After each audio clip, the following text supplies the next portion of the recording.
Assalamualaikum warahmatullahi wabarakatuh. Selamat pagi teman-teman.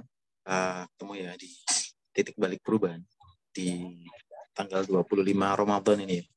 Sebelum kita awali kelas kita pagi ini, kita berdoa terlebih dahulu sedikit kesyukuran atas nikmat, rahmat, dan kepahaman dalam mengikuti kelas kita pagi ini.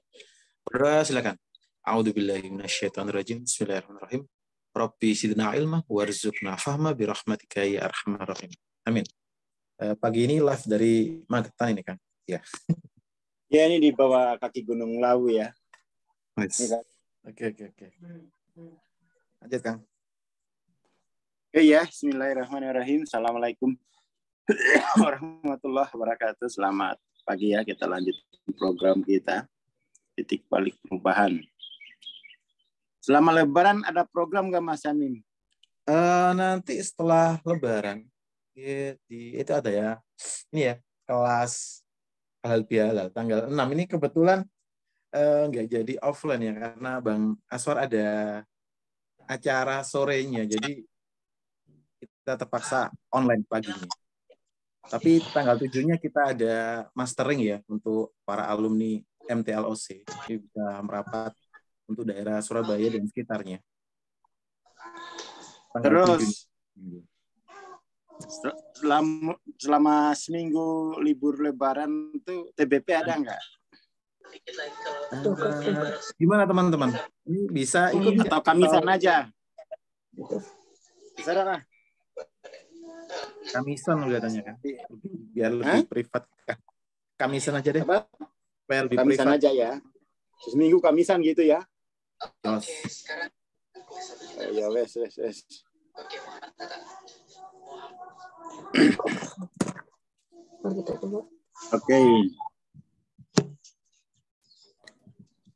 Oke ya, bismillah. Kita mulai.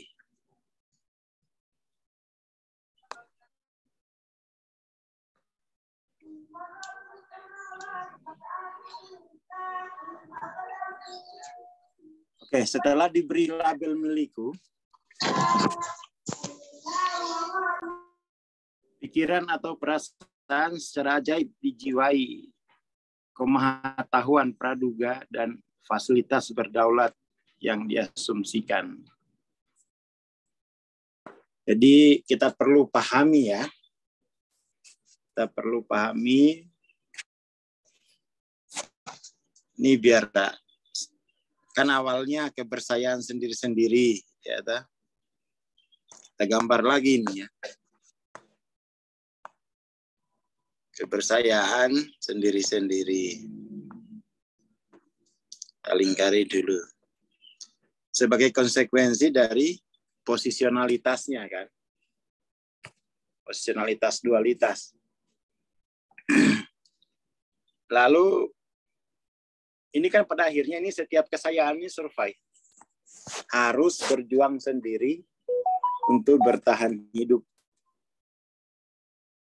Lalu kemudian kebersayaan sendiri-sendiri ini itu membangun, menambah nilai-nilai sebagai dasar ikatan kebersayaannya ini.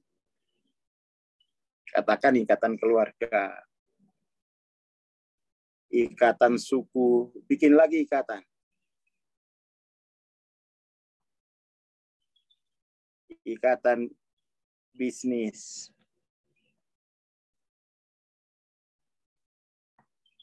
Kemudian ikatan komunitas. Nah, itulah nilai-nilai itu seperti ini untuk mengikat. Sebagai pengikat kebersayaan sendiri-sendiri. Yang melanggar nilai-nilai dikeluarkan dari ikatan. Seperti itu. Jadi value itu ya nilainya hanya di sini dia. Sesuatu yang ditambahkan dalam kebersayaan sendiri-sendiri. Ya kan. Ya seperti itu. Tetapi walaupun ditambahkan nilai-nilai. Katakan nilai-nilai agama. Tetap saja Bahkan sekalipun nilai-nilai agama, kalau posisinya begini, itu tetap saja tidak bisa mentransformasi kebersayaan sendiri-sendiri. Tetap kebersayaannya ini masih sebagai objek.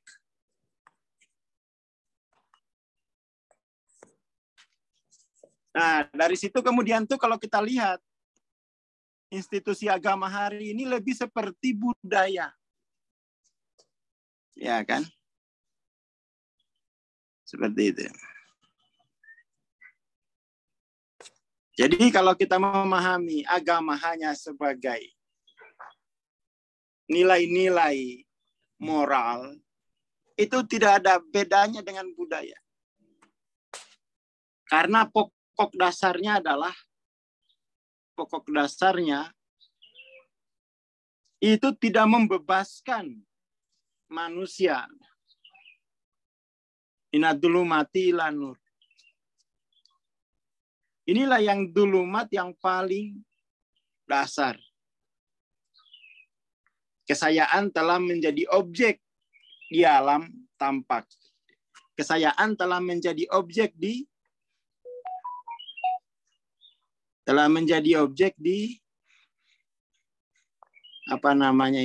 di dalam ruang waktu.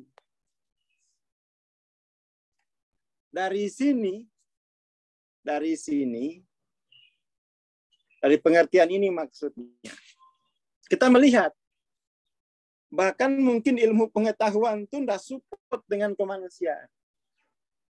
Karena hanya membekali objek ini dengan skill-skill tertentu.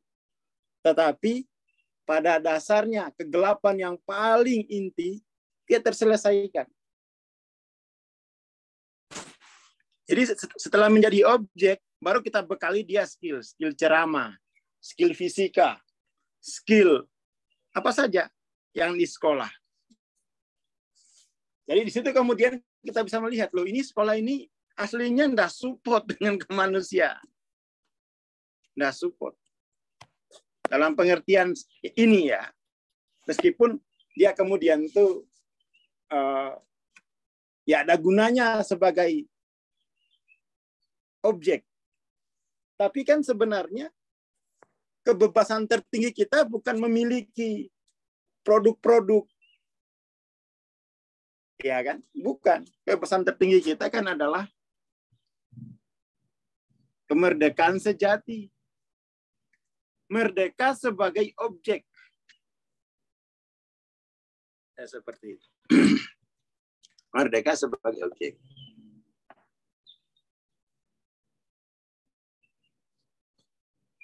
Jadi gitu. Nah, setelah diberi label milikku, nilai-nilaiku, ya toh, pikiran atau perasaan secara dijiwai sebagai kemahatauan praduga dan validitas berdaulat yang diasumsikan bahwa aku itu terikat nilai-nilai ini. Iya, tapi kamu enggak bebas. Satu sisi memang bagus kalau dibandingin dengan kebersayaan sendiri-sendiri, maka kemudian tuh bersatu dalam nilai-nilai tentu udah luar biasa udah. Tapi ini kan tidak menuntaskan hal yang harus tidak menuntaskan yang menjadi pokok persoalan. Justru ini di sisi sebaliknya, justru ini memperkuat ikatan tetap sebagai objek. Justru ini memperkuat ikatan tetap sebagai objek. Dan secara kesadaran, ini ikatan-ikatan inilah yang membuat jiwa itu tidak mau kembali. Tidak bisa bertobat. Karena sudah nyaman, semuanya sudah terpenuhi. Seperti itu. Jadi ikatan-ikatan ini kan kemudian tuh ikatan yang mutlak. Padahal dia statusnya ini kalau sudah tidak sebagai objek, memang tetap ada ikatan, tetapi itu ikatan yang relatif. Ikatan yang relatif saja.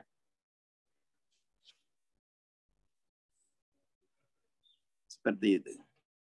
Nah, kita terlanjur sejak awal membuat ikatan yang mutlak. Dan kemudian tuh kita tidak bisa kembali. Habis umur kita untuk adaptasi terus-menerus di dalam ikatan-ikatan ini. Dan kita akhirnya menderita. Nah, ini namanya adaptif. Adaptasi. Bukan berarti kita menolak ikatan, tapi nanti kalau dia masih sebagai objek, maka ikatan ini statusnya itu mutlak. Setelah kita merdeka dari kebersamaan sendiri-sendiri, tetap saja ada ikatan. Tetapi ikatan ini dia menjadi relatif. Jadi relatif. Jadi hati-hati dengan ikatan-ikatan tertentu. Kalau itu keliru dibangunnya, belum marifat, sudah membangun ikatan, itulah menjadi hijab terbesar kita untuk kembali kepadanya. Tetapi kalau sudah benar, sudah selamat jiwanya dari objek, membangun ikatan itulah ladang amalnya dia. Bisa jadi ladang amal untuk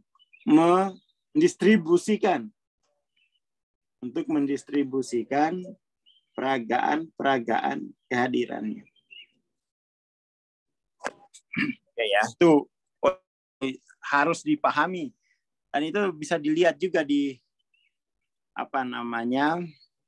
di beda buku ya, di Solving Ego itu. Struktur-struktur ikatan tuh kayaknya dijelaskan waktu itu. Pikiran, gagasan, dan konsep memiliki nilai pragmatis dan berguna bagi keduniawian yang untuk adaptif. Tetapi dengan melepaskan keduniawian, ketiganya menjadi kelebihan beban dan tidak ada nilai. Jadi ikatan-ikatan ini itu menjadi bebanmu untuk miraj. Ya kan? Jadi bebanmu untuk miraj. Menjadi bebanmu untuk kembali. Bukan ditinggalkan sebenarnya, direlatifkan. Tetapi itu untuk merelatifkannya itu butuh proses identifikasi baru dulu.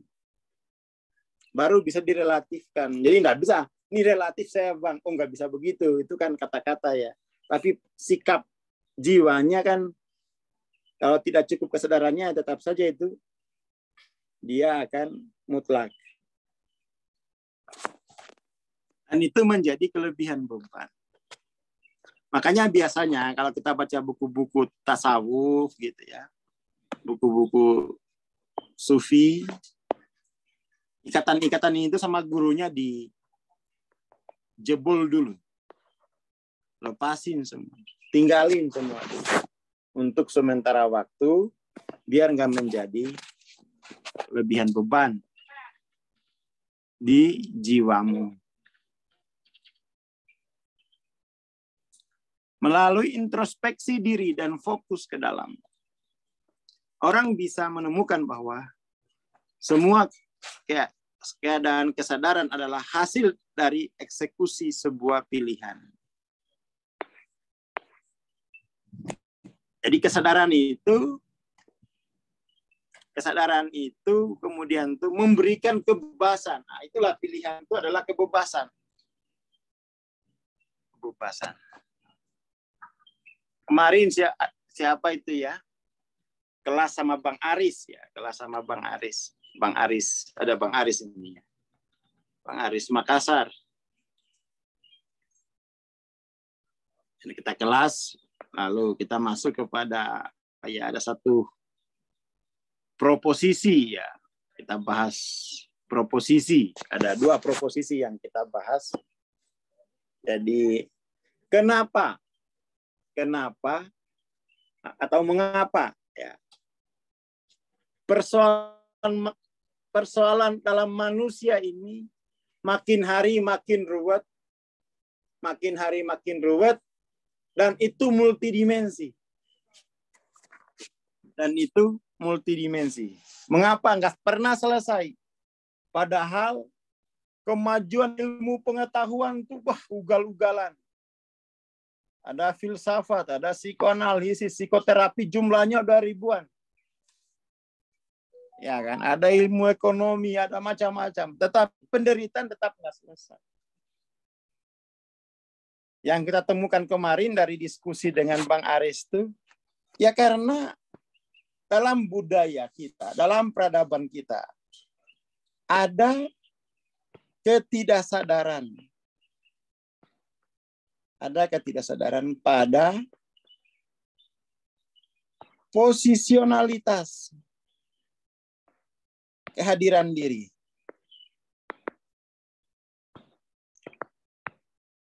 Ada ketidaksadaran pada posisionalitas kehadiran diri. Sehingga apa? Sehingga kemudian tuh orang tidak mengenal kategori kehadiran sebagai S kecil atau S besar. Ini kan namanya kategori posisionalitas kehadiran diri. Ini saja belum tersadari, dan ini adalah wilayah paling dasar. Kalau tidak tersadari pilihan ini, dia berarti di sini. Kalau di sini, ini jadi relatif, tidak ada yang mutlak ini. Kalau ini yang mutlak, ini relatif. Ikatan tadi menjadi relatif. Itu kemarin salah satu proposisi yang kita bahas ya. Kenapa nggak selesai ini penderitaan? Ketidaksadaran pada kategori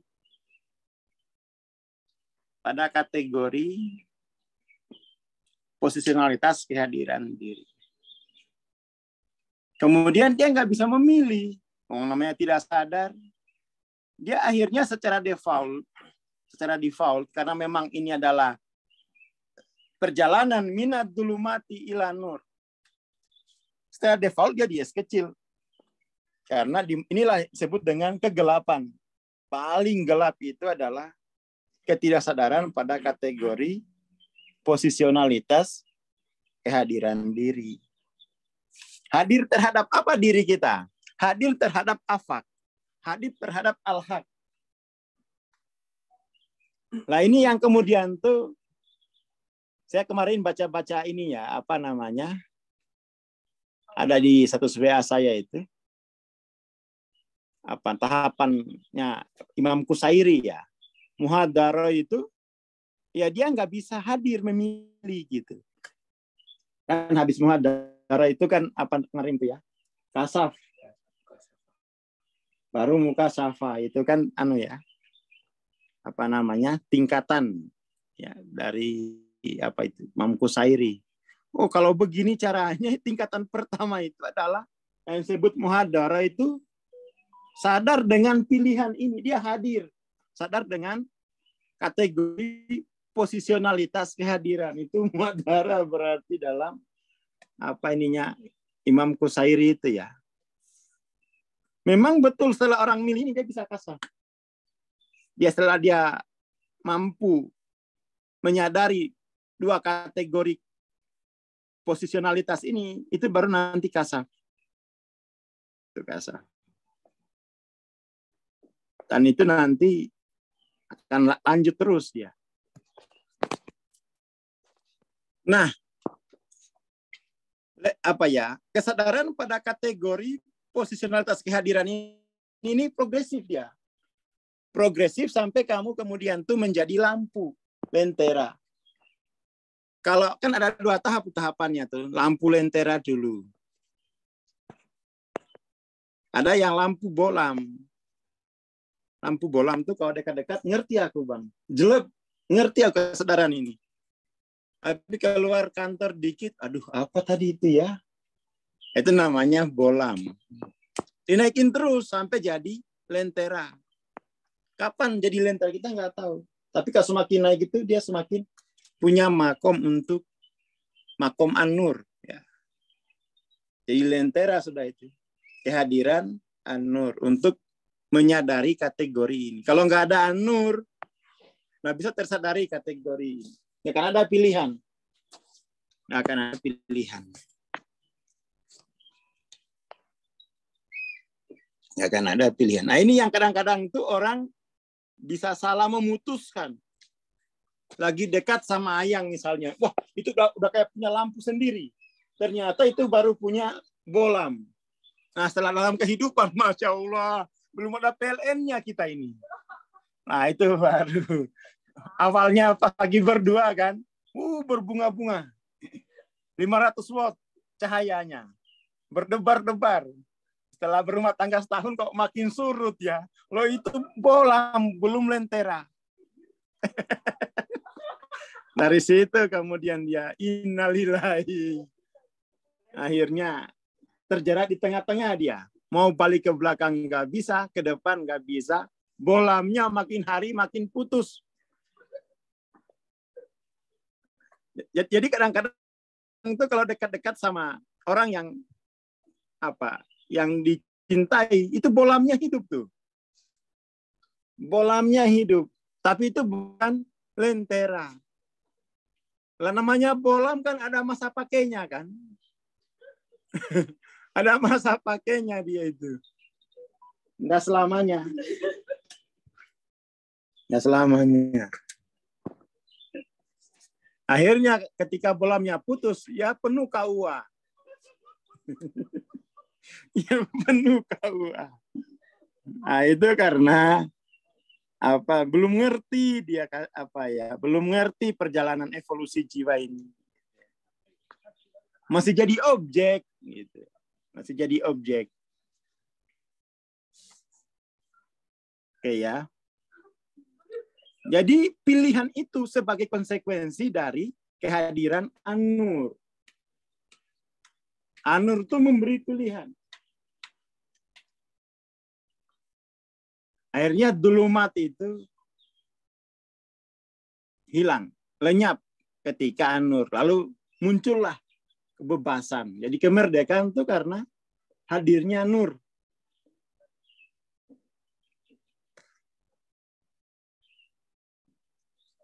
Hadirnya nur. Ini ada yang nanya, suami istri saya kok namanya Nur, aku butek ya Bang. Bukan Nur yang itu.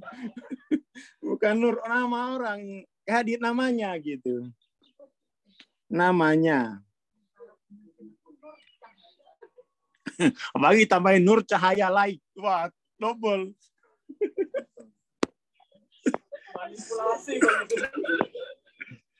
Ya, jadi banyak orang kalau belum ketemu an-nur itu tidak sadar ada kategori posisionalitas kehadiran.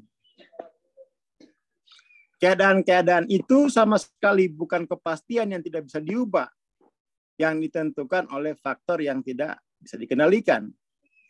Ini bisa diketahui dengan cara menelaah bagaimana cara kerja pikiran. Dan pikiran itu nggak bisa menyadari kategori posisionalitas ini. Dia hanya tahu tentang itu. Tetapi kalau dia nggak akan bisa membawa kita kepada pertanyaan jawaban dari pertanyaan what am I? Ini kan pertanyaan what am I kan itu pertanyaan tentang kategori posisionalitas kehadiran diri kan. Diri yang ya ini kamu terjebak pada S besar atau S kecil. Dan kamu kalau nggak sadar itu berarti S kecil. Tidak peduli 60 tahun. Tidak peduli. Oke, itu dulu pagi ini ya. Itu paling enggak ya tambah-tambah lagi. Jadi paling enggak itu inilah intinya dari buku Hawking. Tapi Hawking ya disebutin sih. Cuman kemudian tuh ya harus dijelaskan. Harus dijelaskan lagi. Oke, saya kira itu pagi ini. Atur nuwun. Terima kasih. Assalamualaikum warahmatullahi wabarakatuh. Waalaikumsalam warahmatullahi wabarakatuh. Terima kasih Bang Aswar. Terima kasih teman-teman. Insya Allah kita ketemu besok pagi ya. Ditunggu aja informasinya. Terima kasih. Assalamualaikum warahmatullahi wabarakatuh. Selamat pagi dan selamat